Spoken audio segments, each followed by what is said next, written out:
my name is Mariah. I'm gonna be doing this book on the Christmas blizzard. So here it goes. The Christmas blizzard is written by Helen Kitzman. At the beginning of the story, an old man comes to a store, and a little girl asked him how their town got named.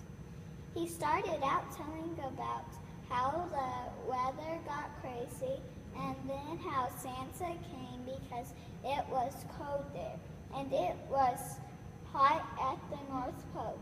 My favorite part was when Santa was in his underwear. He was at the North Pole. If you like Santa Claus, you'll like the Christmas blizzard. To find out how the town got named, read this